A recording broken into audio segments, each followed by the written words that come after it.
Hello everyone and welcome back again on this political science net achievers YouTube channel. आज हम बात करेंगे दिसंबर 2013 में जो पेपर सेकंड और पेपर थर्ड से जो इंपॉर्टेंट क्वेश्चन इंटरनेशनल पॉलिटिक्स के पूछे गए हैं, उन सभी क्वेश्चंस को हम वन बाय वन यहाँ पे डिस्कस करने वाले हैं। अगर आपने अभी तक मेरे चैनल को सब्सक्राइब नहीं किया है गाइज, तो मेरे चैनल को सब्सक्राइब ज़रूर कर दीजिए और बेल आइकन भी प्रेस कर दीजिए ताकि आपको अपकमिंग वीडियोज़ की नोटिफिकेशन मिलती रहे।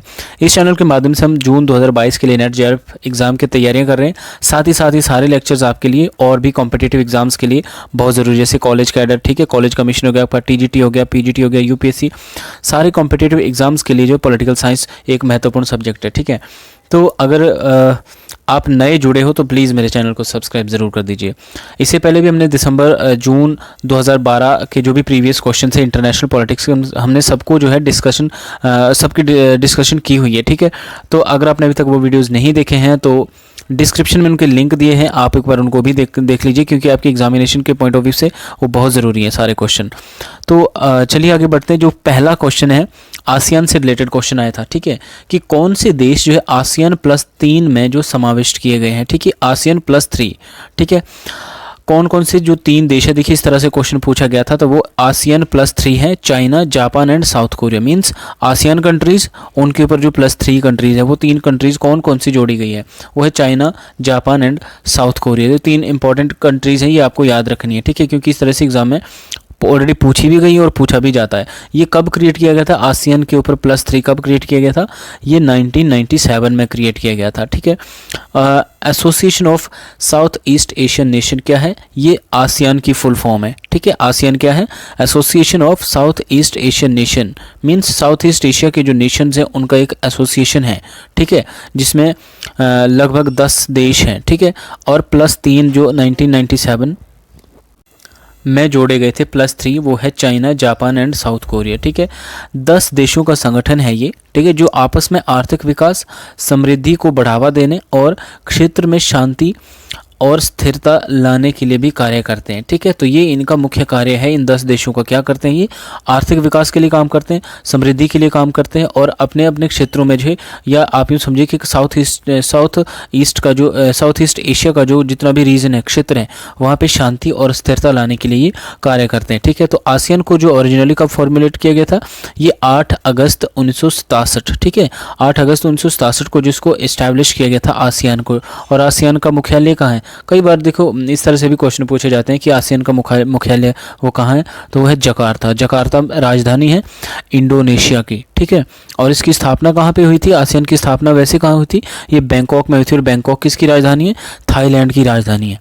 ठीक है, तो देखिए बैंकॉक में इसकी स्थापना होती है, जो थाईलैंड की राजधानी है, और जकार्ता में इसका मुख्यालय रखा जाता है, जो इंडोनेशिया की राजधानी है। ये मुख्य सारी बातें आसियान के बारे में। कुछ और भी चीज़ें इंपॉर्टेंट है, आगे हम देखते हैं, क्योंकि कई बार इस तरह से क्वेश्चन पूछा जाता है। मान लीजिए जब आसियान की स्थापना हुई, ठीक है, 1967 में, 8 अगस्त 1967 में जब आसियान को स्थापित किया गया, तो उस वक्त उस संगठन को जो है स्थापित करने वाले प्रमुख देश कौन कौन थे, है ना। आज तो हम उसमें पढ़ते हैं कि 10 सदस्य हैं, ठीक है, +3 और हैं। तो उस वक्त जब इसकी स्थापना की गई थी, तो उस वक्त कितने देश थे, तो वो मुख्यतः 5 देश थे। ठीक है, और कई बार को क्वेश्चन पूछा जाता है कि आसियान की स्थापना करने वाले इन देशों में से कौन सा देश था या कौन सा नहीं है। मान लीजिए इस तरह से आपको ऑप्शन आएगा, तो अपने यहाँ पे मुख्यतः ये चीज़ें याद रखनी है कि जो संस्थापक सदस्य थे जिन्होंने आसियान की स्थापना की है, वो थे Thailand, Indonesia, Singapore, Malaysia and Philippines. ठीक है, अब क्योंकि हमने देखा बैंकॉक में उसकी स्थापना हुई, तो बैंकॉक की किसकी राजधानी है, थाईलैंड की, तो थाईलैंड तो मेंबर उसका था ही था। इसका ऑफिस कहाँ रखा गया, मुख्यालय कहाँ रखा गया, इंडोनेशिया, जकार्ता में रखा गया। तो जकार्ता किसकी राजधानी, इंडोनेशिया, मतलब इंडोनेशिया भी उसका मेंबर था ही था। बाकी सिंगापुर, मलेशिया एंड फिलीपींस, ये 5 सदस्य संस्थापक देश हैं जो आसियान की जिन्होंने स्थापना की है। 1976 में आसियान की पहली बैठक होती है। अब मान लीजिए इसी तरह से क्वेश्चन आ गया कि आसियान, बेशक आसियान की स्थापना जो 8 अगस्त को 1967 को हुई है, लेकिन इसकी बैठक कब हुई पहली, तो वो 1976 में हुई है। ठीक है, जिसमें बंधुत्व व सहयोग की संधि पर हस्ताक्षर किए गए थे। ठीक है, बंधुत्व फ्रेटर्निटी व कॉपरेशन सहयोग की संधि पर जो है हस्ताक्षर किए गए थे। 1984 में क्या होता है कि 1984 में इस संगठन में शामिल हुआ कौन सा देश हुआ? ब्रूनेई। अब इस तरह से भी कई बार प्रश्न पूछे जाते हैं कि ब्रूनेई जो है आसियान में कब शामिल हुआ, या वियतनाम कब शामिल हुआ, लाओस या बर्मा कब शामिल हुए। तो ये सारी चीज़ें आपको आसियान के संदर्भ में याद रखनी पड़ेंगी कि 1984 में ब्रूनेई इस संगठन में शामिल होता है, 1995 में वियतनाम, 1997 में लाओस व बर्मा। ठीक है, तो ये कंट्री जो इसमें शामिल होती है। ठीक है, और इसके अतिरिक्त 1994 में ARF, ठीक है, ARF की स्थापना की गई। ARF क्या है? एशियाई क्षेत्रीय फोरम। ठीक है, आसियान रीजनल फोरम, इसकी स्थापना की गई 1994 में। मेरा बर्थडे भी होता है 1994 को, मेरा जन्म भी होता। तो फॉर सिक्योरिटी, किस पर्पस से होता? सिक्योरिटी के पर्पस से। ठीक है, सुरक्षा के पर्पस से जो है एशिया रीजनल फोरम की स्थापना की गई 1994 में। ठीक है, और देखिए इसमें जो है USA, इंडिया, चाइना, जापान सहित जो है 23 सदस्य जो है ARF में हैं। ठीक है, कितने सदस्य हैं इसमें? 23 सदस्य, जिसमें इंक्लूडिंग है USA भी है, इंडिया भी है, चाइना भी है, जापान भी है, इन देशों में। ठीक है, तो ARF में ये सारे देश आते हैं। तो बहुत इंपॉर्टेंट यहाँ पे चीज़ें हैं। आसियान की स्थापना कब हुई, ASEAN प्लस 3 में कौन कौन से देश हैं, आसियान की स्थापना करने वाले प्रमुख देश कौन कौन थे, आसियान में प्रेजेंट कितने देश हैं। अब आप मुझे ये बताइएगा कि कमेंट में कि अभी करंटली जो हम बोलते हैं आसियान में 10 कंट्रीज़ है, वो 10 कंट्रीज़ कौन कौन है। ऑलमोस्ट सारे नाम जो यहाँ पे मेंशन हो ही चुके हैं, फिर भी आप मुझे कमेंट में लिख के बताइए कि 10 आसियान कंट्रीज़ कौन कौन सी है। ठीक है, फिर 1984 का देखा हमने कि कौन कौन सा देश कब कब शामिल हुआ 1984 में, 1995 में और 1997 में जो है कुछ अन्य देश जो है आसियान में शामिल होते हैं। फिर ARF की स्थापना कभी 1994 में। ठीक है, और किस पर्पस से हुई थी? सुरक्षा के पर्पस से हुई थी। ठीक है, जिसमें कितने लगभग 23 सदस्य इसमें शामिल हुए थे। ठीक है, तो ये था मुख्यतः आसियान के बारे में, जो कि दिसंबर 2013 में पेपर सेकंड में पूछा गया है। ठीक है, नेक्स्ट क्वेश्चन देखते हैं। नेक्स्ट क्वेश्चन है डबल टैक्सेशन अवॉइडेंस एग्रीमेंट। देखिए बहुत इंपॉर्टेंट क्वेश्चन है। ठीक है, ये समझौता दोहरा करारोपण परिहार समझौता DTAA ये किसके बीच में हुआ है? ये इंडिया और नेपाल के बीच में हुआ है। ठीक है, क्वेश्चन इस तरीके से पूछा गया था कि इंडिया और नेपाल के बीच में जो दोहरा करारोपण परिहार समझौता हुआ है, इस पर कब हस्ताक्षर किए गए थे? ठीक है, तो देखिए 2011 में इस पर हस्ताक्षर किए गए, जो कि एक रिवाइज एग्रीमेंट है। मीन्स इससे पहले भी भारत और नेपाल के बीच में एक एग्रीमेंट हो रखा है। 1987 में एक एग्रीमेंट हुआ था, जो कहीं ना कहीं भारत और नेपाल के मौजूदा हालातों में व्यापार को कहीं ना कहीं प्रभावित करते थे। ठीक है, इसीलिए उसको रिवाइज किया गया। ठीक है, 2011 में अगेन एक दोहरा करारोपण परिहार समझौता किया गया। ठीक है, इस समझौते में जो है इंडिया और नेपाल ने एक पुराने दोहरे कराधान वंचन संबंधी समझौते को समाप्त कर नए समझौते पर हस्ताक्षर किए। ठीक है, जो 1987 का जो समझौता था उसको समाप्त करके नए समझौते पर हस्ताक्षर किए। नए समझौते में भारतीयों द्वारा नेपाल में निवेश को बढ़ाने के लिए विशेष प्रावधान किए गए थे। क्यों? क्योंकि इस समझौते के तहत दोनों देश जो है कई स्तर पर सूचनाओं को साझा करेंगे व समस्याओं के हल के लिए कहीं ना कहीं राजनयिक स्तर की वार्तालाप कर सकते थे। ठीक है, तो ये है मुख्यतः दोहरा करारोपण, या यूँ समझिए कि डबल टैक्सेशन अवॉइडेंस एग्रीमेंट। तो दो तरीके से क्वेश्चन पूछा जा सकता है कि ये समझौता किस किस देश के बीच में हुआ है? इंडिया एंड नेपाल के बीच में हुआ है। कब हुआ है? ठीक है, 27 नवंबर 2011 को। ठीक है, अगर डेट पूछी जाए कि कब हुआ, जैसे ऑलरेडी यहाँ पे हमने देखा कि इस तरह यहाँ पे डेट पूछी गई थी, ईयर पूछा गया था कि किस साल ये जो है समझौता जो है इंडिया और नेपाल के बीच में जो है किया गया है। ठीक है, तो 27 नवंबर 2011 को। ठीक है, और इसने क्या किया? एक पुराने समझौते को जो है ख़त्म करके एक नया समझौता ये यहाँ पे लागू किया है। ठीक है, तो ये बहुत इंपॉर्टेंट क्वेश्चन है, double taxation avoidance agreement. Next question भी बहुत इंपॉर्टेंट क्वेश्चन है। ठीक है, महिलाओं के आंदोलन में निम्न घटनाओं को आरोही क्रम में लिखिए। आरोही मीन्स पहले कौन सी आई, उसके बाद कौन सी आई, उसके बाद कौन सी आई। यहाँ पे बात की जा रही है United nation conferences on women. ठीक है, विमेन के ऊपर जो है कौन कौन सी कॉन्फ्रेंसेस हुई है। ठीक है, विमेंस मूवमेंट्स ठीक है, कौन कौन सी इंपॉर्टेंट कॉन्फ्रेंसेस हुई है, कहाँ पे हुई है और कौन से ईयर में हुई है। ठीक है, तो देखिए सबसे पहले इसमें जो ऑप्शन थे हमारे पास, ठीक है, उसके अकॉर्डिंग अगर हम देखें, इसको हम अरेंज करके जब देखते हैं, तो जो सबसे पहली जो United nation conference on women थी वो मैक्सिको सिटी में हुई थी 1975 में। ठीक है, कहाँ पे हुई थी? मैक्सिको सिटी में। ये आपने याद रखना कि सबसे पहली जो वुमेन कॉन्फ्रेंस हुई थी, United nation conference on women, Mexico city में 1975।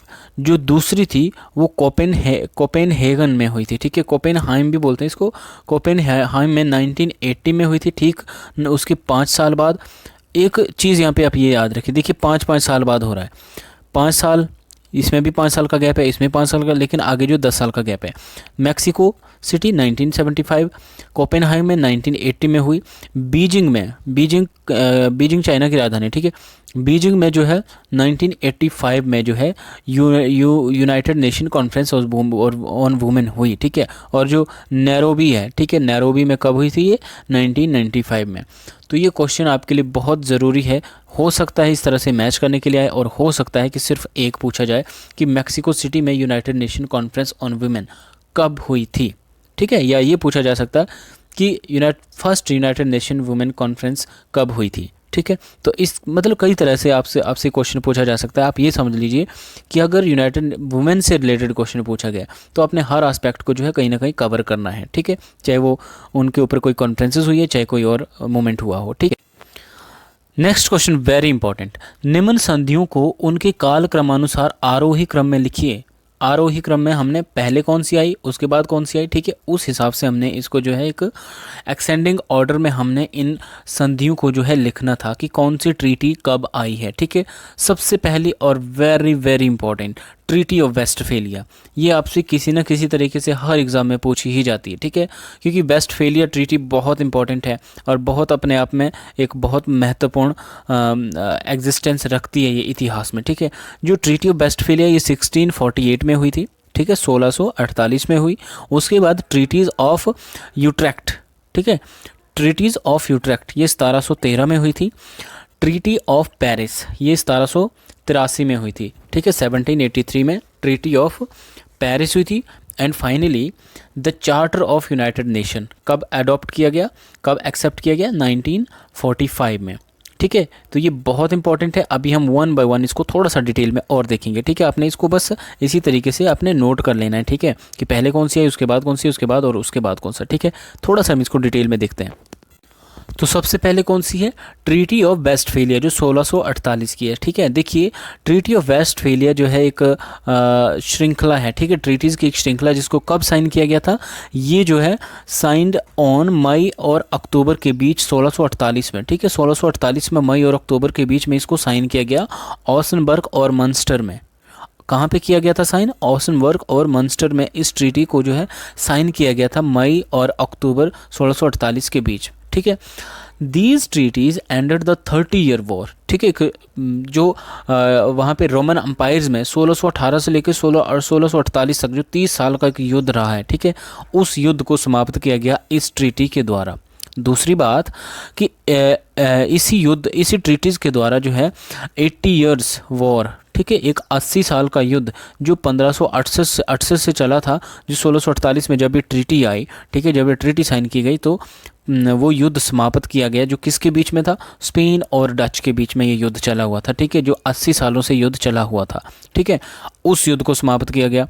ठीक है, कहीं ना कहीं यहाँ पे एक मॉडर्न स्टेट का कॉन्सेप्ट भी सामने आता है उभर कर। ठीक है, तो मॉडर्न नेशन स्टेट का कॉन्सेप्ट उभर कर सामने आता है। ठीक है, तो ये दो इंपॉर्टेंट चीज़ें यहाँ पे, एक तो 30 years वॉर को एंड किया और 80 years वॉर को एंड किया गया। जो 30-year वॉर था वो था 1618 से लेकर 1648 के कहाँ पे? रोमन एम्पायर्स के बीच में। ठीक है, और जो 80 years वॉर था वो था स्पेन और डच के बीच में।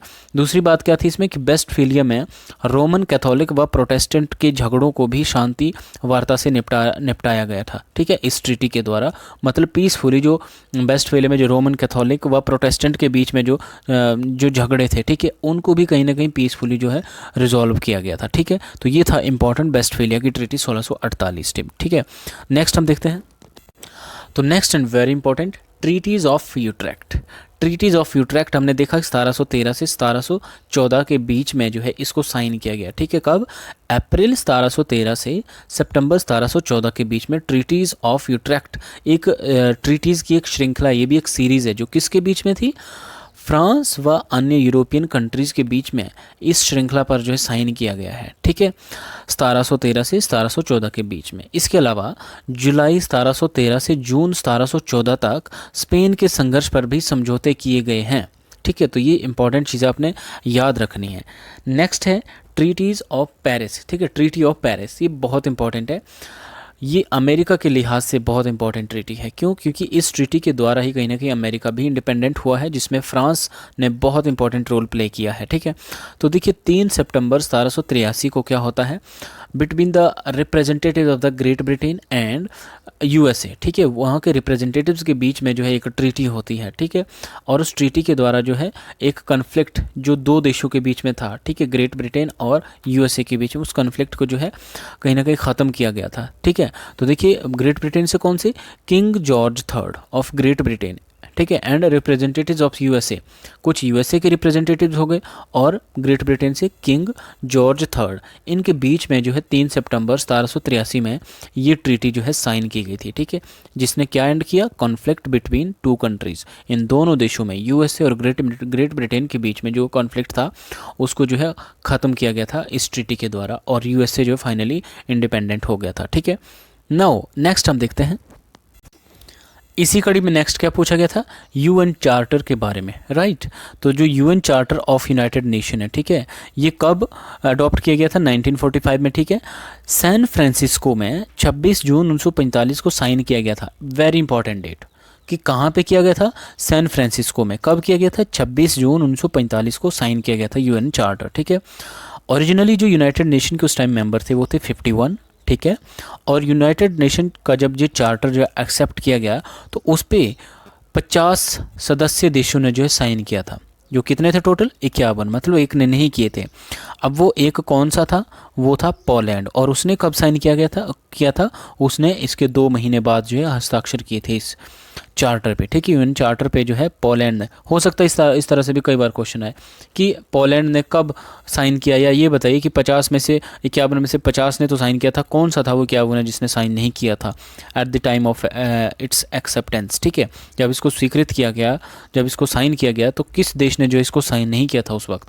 वो है पोलैंड, ठीक है, जो कि इसका 51वां मूल सदस्य था, ठीक है, साइन करने वाला। 2 महीने बाद इसने इसको एक्सेप्ट करने के 2 महीने बाद इस पर साइन किया था, और जो 24 अक्टूबर है, ठीक है, 24 अक्टूबर 1945 को जो है कहीं ना कहीं प्रवर्तित हुआ था, ठीक है, जो यूएन चार्टर है, ठीक है। तो यूएनओ जो आपका यूनाइटेड नेशन ऑर्गेनाइजेशन, ठीक है, संयुक्त राष्ट्र संघ दिवस कब मनाया जाता है? आप मुझे कमेंट बॉक्स में लिख के बताइएगा, ठीक है। तो नेक्स्ट वेरी इंपॉर्टेंट क्वेश्चन है, जो नेक्स्ट इंपॉर्टेंट क्वेश्चन है वो है कि शासन प्रणाली की व्याख्या करने वाले 4 निर्धारक तत्व क्या क्या हैं? 4 defining element of A regime, किसी भी पर्टिकुलर रिजीम में जो है कुछ डिफाइनिंग एलिमेंट्स होते हैं, ठीक है, वो क्या क्या होते हैं? ठीक है, जैसे मान लीजिए स्टेट के एलिमेंट हमने देखे, ठीक है, सोवरेनिटी है, गवर्नमेंट है, टेरिटरी है, पॉपुलेशन है, ठीक है। वैसे जब हम किसी पर्टिकुलर रिजीम की बात करते हैं, शासन की बात करते हैं, शासन व्यवस्था की बात करते हैं, उसके भी 4 मुख्य निर्धारक तत्व होते हैं, 4 मेन एलिमेंट्स होते हैं जो उस पर्टिकुलर रिजीम को जो है डिफाइन करते हैं। सबसे पहले उसमें प्रिंसिपल्स होते हैं। कोई भी पॉलिटिकल सिस्टम है, कोई भी रिजीम है, उसमें कुछ सिद्धांत होते हैं, कुछ प्रिंसिपल्स होते हैं, ठीक है, जिन सिद्धांतों के आधार पर उसके शासन को चलाया जाता है, ठीक है। और उन्हीं सिद्धांतों के आधार पर कहीं ना कहीं नॉर्म्स, आपके rules and decision making procedure भी डिपेंड करता है, ठीक है। तो देखिए ये 4 इंपॉर्टेंट एलिमेंट्स, सबसे पहले आप इनको याद करिए कि पहले प्रिंसिपल्स, फिर नॉर्म्स, फिर rules and decision making procedure, means सिद्धांत, मानक, नियम एंड निर्णयन कार्यविधियाँ, ठीक है। किसी पर्टिकुलर रिजीम में जो भी लीडर्स हैं, जो भी नेता लोग हैं, जो भी सत्तासीन व्यक्ति जिनके पास पावर है, उनको जो है वो सारे सिद्धांत जो है डिफाइन होने चाहिए, स्वीकृत होने चाहिए, जो भी पर्टिकुलर सिद्धांत उस पर्टिकुलर रिजीम के होते हैं। जैसे मान लीजिए हम डेमोक्रेसी की बात कर रहे हैं, टोटलिटेरियनिज्म की बात करें, दोनों के सिद्धांत अलग अलग हैं, दोनों की फीचर्स अलग अलग हैं। क्या उन दोनों तरह की शासन व्यवस्थाओं में जो भी नेता लोग जो है वहाँ पे शासन कर रहे हैं, ठीक है, शासन कर रहे हैं, रूल कर रहे हैं, क्या उनको वो सिद्धांत वैसे ही स्वीकार हैं या नहीं है, ठीक है। डेमोक्रेसी के कुछ अलग सिद्धांत हैं। डेमोक्रेसी में जो भी रूलिंग पार्टी है, क्या उनको डेमोक्रेसी के प्रिंसिपल्स जो है पता हैं, ठीक है, क्या उनको वो एक्सेप्ट हैं, तो वो उसी हिसाब से जो आगे उसके नॉर्म्स या मानक तय करते हैं, नियम तय करते हैं और डिसीजन मेकिंग एक्टिविटीज़ जो है, प्रोसीजर जो है वो तय करते हैं। लेकिन अगर कोई अधिनायकवादी व्यवस्था है, ठीक है, टोटलिटेरियन रिजीम है, वहाँ के प्रिंसिपल्स कुछ अलग होते हैं। वहाँ पे जो सत्तासीन व्यक्ति हैं वो निर्धारित करते हैं कि क्या उनके प्रिंसिपल्स होने चाहिए, और उन्हीं प्रिंसिपल्स के आधार पर वो अपने मानक, नॉर्म्स, अपने रूल्स, नियम और अपने डिसीजन मेकिंग कार्यविधियों को वो जो है डिसाइड करते हैं, ठीक है। तो ये 4 इंपॉर्टेंट एलिमेंट है किसी भी पर्टिकुलर रिजीम के: principles, norms, rules and decision making procedure, ठीक है। नेक्स्ट क्वेश्चन हम देखते हैं। Next and very important question, जिसमें कुछ कॉन्सेप्ट्स दिए हैं और थिंकर्स के नाम दिए हैं, ठीक है, कि किस थिंकर ने जो है कौन सा कॉन्सेप्ट दिया है, ठीक है, इसको हमने मैच करना था। इस तरीके से क्वेश्चन जो है पूछा गया था। तो जो न्यू वॉर का जो सबसे पहला कॉन्सेप्ट है वो है न्यू वॉर, नवीन युद्ध, ठीक है। ये मैरी कार्टर ने ये कॉन्सेप्ट दिया है, ठीक है। किसने? मैरी कार्टर ने जो है नवीन युद्ध से जुड़े हैं, नवीन युद्ध के कॉन्सेप्ट से कौन से थिंकर जुड़े हैं? Mary Carter. दूसरा कॉन्सेप्ट है रेवोल्यूशन इन मिलिट्री अफेयर्स, सैनिक कार्यकलापों में क्रांति। तो इससे जुड़े कौन है? विलियम कोहेन, ठीक है। विलियम कोहेन जो है किससे जुड़े हैं? रेवोल्यूशन इन मिलिट्री अफेयर्स, ठीक है। नेक्स्ट है डीजेनरेट वॉर्स, युद्धों का उपहास, डीजेनरेट वॉर्स, युद्धों का उपहास, इससे जुड़े हैं मार्टिन शॉ। मार्टिन शॉ की इंपॉर्टेंट बुक है वार एंड जेनोसाइड, ठीक है। वार एंड जेनोसाइड 2003 की बुक है, मार्टिन शॉ की बुक। और इन्होंने कौन सा कॉन्सेप्ट दिया है? इन्होंने कॉन्सेप्ट दिया है डीजेनरेट वॉर्स, युद्धों का उपहास, ठीक है, मार्टिन शॉ। हाइपरबोलिक वॉर्स बहुत इंपॉर्टेंट है, अतिशयोक्ति परक युद्ध, इससे जुड़े हैं रेमंड एरोन, ठीक है। रेमंड एरोन जो है इससे जुड़े हैं, और रेमंड एरोन की बहुत इंपॉर्टेंट बुक है द अफीम ऑफ इंटेलेक्चुअल्स, द अफीम ऑफ इंटेलेक्चुअल्स, ये 1955 की इंपॉर्टेंट बुक है रेमंड एरोन की। और उन्होंने कौन सा कॉन्सेप्ट दिया है? हाइपरबोलिक वॉर, ठीक है। आगे हम एक और इम्पॉर्टेंट बुक है new and old war, Mary Carter की बुक, ठीक है। 2012 में ये बुक लिखी है। और आपको मैंने बताया कि जो न्यू वॉर का कॉन्सेप्ट है, नवीन युद्ध का कॉन्सेप्ट किसने दिया है? मैरी कार्टर ने ये कॉन्सेप्ट दिया है। इनकी बुक है न्यू एंड ओल्ड वॉर, 2012 की बुक है, ठीक है। नेक्स्ट क्वेश्चन था GEF से क्वेश्चन पूछा गया था, अंतर्राष्ट्रीय क्रियाविधि के रूप में ग्लोबल इन्वायरमेंटल फैसिलिटी किसने सृजित की, ठीक है। ग्लोबल GEF का फुल फॉर्म क्या है? ग्लोबल इन्वायरमेंटल फैसिलिटी, ठीक है। क्वेश्चन किस तरीके से पूछा गया था कि जो आपका अंतर्राष्ट्रीय क्रियाविधि के रूप में ग्लोबल इन्वायरमेंटल फैसिलिटी जो है उसको किसने सृजित किया, विशेषकर विकासशील देशों में पर्यावरण संबंधी परियोजनाओं का अध्ययन करने के लिए। देखिए एक बात तो यहाँ पे क्लियर हो रही है कि GEF ग्लोबल इन्वायरमेंटल फैसिलिटी किसको को जो है किसके लिए कहीं ना कहीं क्रिएट किया गया था? विकासशील देशों में पर्यावरणीय संबंधी परियोजनाओं का अध्ययन करने के लिए, ठीक है। क्योंकि ग्लोबल इन्वायरमेंटल, देखिए इन्वायरमेंटल पर्यावरण से जुड़ी हुई ये संस्था, ठीक है। इसको सृजित किया गया विकासशील देशों में पर्यावरणीय संबंधी परियोजनाओं का अध्ययन करने के लिए। तो किसने इसको जो सृजित किया था? वर्ल्ड बैंक ने, ठीक है। विश्व बैंक ने इसको जो है कहीं ना कहीं सृजित किया, क्रिएट किया, किसको? GEF ग्लोबल इन्वायरमेंटल फैसिलिटी को, ठीक है, एक अंतर्राष्ट्रीय क्रियाविधि के रूप में, ठीक है। वर्ल्ड बैंक ने इसको सृजित किया। कुछ और चीज़ें देखते हैं हम GEF के बारे में। तो देखिए अगर हम ये माने कि क्या है GEF, ठीक है, कि ग्लोबल एनवायरमेंटल फैसिलिटी क्या है, ठीक है। तो GEF की स्थापना जो कब की गई है? अक्टूबर 1991 में। किसके द्वारा की गई? WB मीन्स वर्ल्ड बैंक के द्वारा। ऑलरेडी हमने देखा, ठीक है, कि वर्ल्ड बैंक के द्वारा इसकी स्थापना कब की गई है? 1991 में, अक्टूबर 1991 में GEF की स्थापना। इसमें क्या हुआ कि $1 बिलियन के पायलट प्रोजेक्ट के रूप में पर्यावरणीय संरक्षण के लिए या पर्यावरण संरक्षण के कार्यक्रमों और परियोजनाओं को निधि मुहैया कराना था, ठीक है। इस एक्टिविटी के द्वारा, ठीक है, इस क्रियाविधि के द्वारा जो है $1 बिलियन के पायलट प्रोजेक्ट के रूप में पर्यावरण संरक्षण के कार्यक्रमों और परियोजनाओं को एक निधि मुहैया कराना था, ठीक है। और GEF जो प्रोवाइड क्या करता है? ये ग्रांट्स प्रोवाइड करता है। आपका ग्लोबल इन्वायरमेंटल फैसिलिटी क्या करता है? ग्रांट्स प्रोवाइड करवाता है फॉर द प्रोजेक्ट्स। किस चीज़ से related projects? To biodiversity, climate change, international waters, land degradations, the ozone layer and persistent organic pollutants, ठीक है। इन सभी चीज़ों से रिलेटेड जो है कहीं ना कहीं प्रोजेक्ट्स के लिए क्या करता है, जीईएफ क्या करता है, ग्रांट्स प्रोवाइड करवाता है। ठीक है, ये है जीईएफ का मुख्य काम।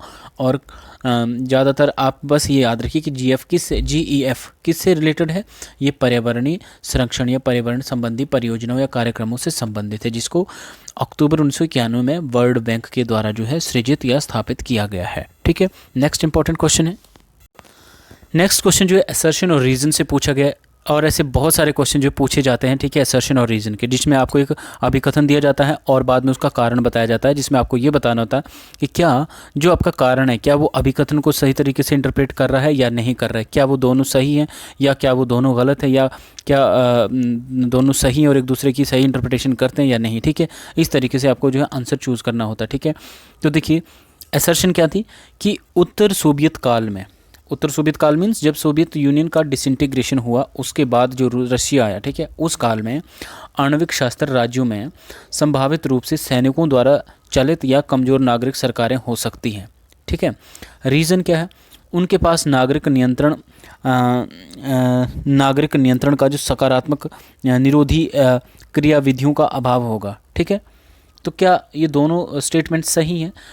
तो इसका जो राइट आंसर है, ठीक है, ऑप्शन में वो दोनों सत्य हैं, और आर जो है ए की सही व्याख्या करता है। मीन्स जो रीज़न है वो असर्शन की सही व्याख्या करता है। क्यों?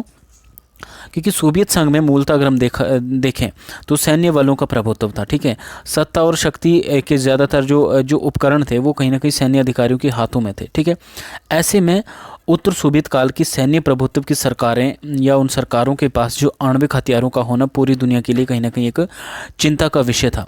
सैन्य शासकों की जनता के प्रति कोई जवाबदेही नहीं होती थी उस वक्त। ठीक है, ऐसे में उनके पास उनके द्वारा जो परमाणु हथियारों के प्रयोग पर कोई निरोधी कार्यविधि नहीं होती थी। ठीक है, अतः यहाँ पे अगर हम देखें तो जो ए और आर है वो दोनों सत्य, और आर जो है ए की सही व्याख्या करता है। ठीक है, नेक्स्ट क्वेश्चन है। नेक्स्ट क्वेश्चन भी बहुत इंपॉर्टेंट क्वेश्चन है, जिसमें पूछा गया कि एटम फॉर पीस, ठीक है, निशस्त्रीकरण की एक योजना है एटम फॉर पीस। ठीक है, विश्व के किस नेता ने ये योजना जो है प्रस्तुत की है एटम फॉर पीस? तो देखिए ये आइजनहोवर ने प्रस्तुत की है। आइजनहोवर जो है 34th प्रेसिडेंट ऑफ यूएसए हैं। ठीक है, यूनाइटेड स्टेट ऑफ अमेरिका के 34वें राष्ट्रपति थे, जिन्होंने जो है एटम फॉर पीस नाम की एक योजना जो है लाई थी। ठीक है, प्रस्तुत की थी ये योजना किस बात के लिए? निशस्त्रीकरण की एक योजना थी। मीन्स शस्त्रों की होड़ को कम करना। ठीक है, निशस्त्रीकरण उसको कहते हैं निशस्त्रीकरण। ठीक है, तो निशस्त्रीकरण की एक योजना के तौर पर जो है आइजनहोवर ने जो है इस योजना को जो है एटम फॉर पीस को जो है प्रेजेंट किया था। ठीक है, प्रस्तुत किया था। तो आइजनहोवर कौन से राष्ट्रपति थे? 34वें राष्ट्रपति थे।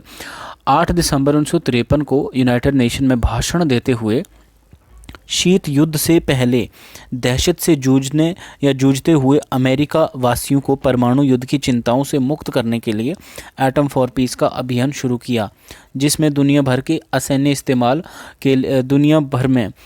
इस्तेमाल के लिए अमेरिका द्वारा परमाणु तकनीकें वितरित की जानी थी। ठीक है, तो देखिए क्या होता है कि जब शीत युद्ध हुआ 1945 के बाद, जो शीत युद्ध का स्टार्ट हुआ, उससे पहले जो परमाणु विस्फोट हुआ था, ठीक है, अमेरिका ने जो आपको जापान में जो है कहीं ना कहीं परमाणु विस्फोट किया था, उस परमाणु विस्फोट से या उस परमाणु की वजह से, परमाणु युद्ध की वजह से जो एक चिंताएं जो लगी रहती थी, ठीक है, अमेरिका वासियों में, उन्हीं चिंताओं को दूर करने के लिए क्या हुआ, एटम फॉर पीस का एक अभियान शुरू किया गया था, जिसमें अमेरिका ने क्या किया कि दुनिया के समस्त देशों को जो है असैन्य इस्तेमाल के लिए क्या किया जाएगा, अमेरिका द्वारा परमाणु तकनीकें जो है वितरित की जाएगी, उनको दी जाएगी, बांटी जाएगी। ठीक है, तो 2-3 तरीके से क्वेश्चन पूछा जा सकता है कि एटम फॉर पीस किसने प्रस्तुत किया? आइजनहोवर, जैसा कि यहाँ पे पूछा भी गया है।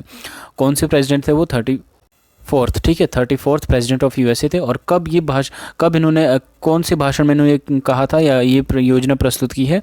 ये है 8 दिसंबर 1953 को यूनाइटेड नेशन में भाषण देते हुए ये उन्होंने योजना प्रस्तुत की थी। ठीक है, तो ये इंपॉर्टेंट क्वेश्चन है। नेक्स्ट हम देखते हैं। तो next and last question of this lecture, ठीक है, भारत का जो हाईटेक नेवल बेस है, ठीक है, उसका प्रोजेक्ट वर्षा कहाँ पे स्थित है, ये क्वेश्चन पूछा गया था। ठीक है, तो रामविल्ली ये जगह है। ठीक है, रामविल्ली जगह पर जो है प्रोजेक्ट वर्षा जो है स्थित किया गया, भारत का हाईटेक नेवल बेस है। ठीक है, प्रोजेक्ट वर्षा जो भारतीय सेना, नौसेना, कौन सी सेना? नौसेना। ठीक है, नौसेना का एक पूर्वी कमांड, एक महत्वाकांक्षी योजना है। ठीक है, प्रोजेक्ट वर्षा ये एक योजना है भारतीय नौसेना की पूर्वी कमांड की। ठीक है, इस परियोजना के तहत क्या किया जाता है?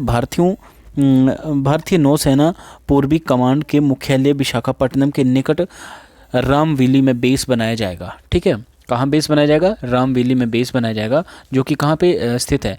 लगभग विशाखापट्टनम के 50 किलोमीटर के आसपास है ये जगह। ठीक है, और पूर्वी कमांड के मुख्यालय विशाखापट्टनम के निकट रामविली में जो ये बेस बनाया जाएगा, जहां नौसेना के परमाणु क्षमता संपन्न युद्धपोत और परमाणु हथियारों से सज्जित पांडुलिपियां तैयार की जा सकेंगी।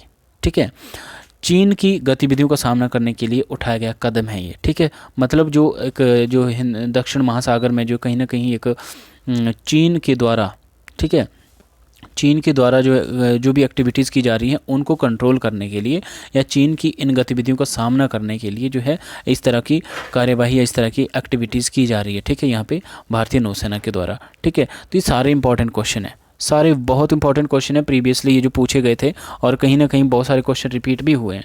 ठीक है, तो आपके एग्जामिनेशन के पॉइंट ऑफ व्यू से सारे बहुत ज़रूरी है, आप इन सबको नोट कर लीजिए, याद कर लीजिए, डेली आप इसको रिवाइज करते रहिए। ठीक है, नेक्स्ट हम आगे नेक्स्ट लेक्चर में बात करेंगे कि दिसंबर 2013 में जो पेपर 3 में किस तरीके से क्वेश्चन पूछे गए थे इंटरनेशनल पॉलिटिक्स के। ठीक है, तब तक आप उस लेक्चर का वेट कीजिए, तब तक आप ये देखिए, और अगर आपने अभी तक मेरे चैनल को सब्सक्राइब नहीं किया है तो चैनल को सब्सक्राइब भी कर दीजिए, बेल आइकन भी प्रेस कर दीजिए, ताकि अपकमिंग वीडियोज़ की नोटिफिकेशन भी आपको मिलती रहे। और वीडियो अगर अच्छा लगा हो तो प्लीज़ वीडियो को लाइक कीजिए, कमेंट कीजिए और ज़्यादा से ज़्यादा अपने दोस्तों के साथ इस वीडियो को शेयर कीजिए। बाकी मिलते हैं नेक्स्ट लेक्चर में, तब तक जय हिंद।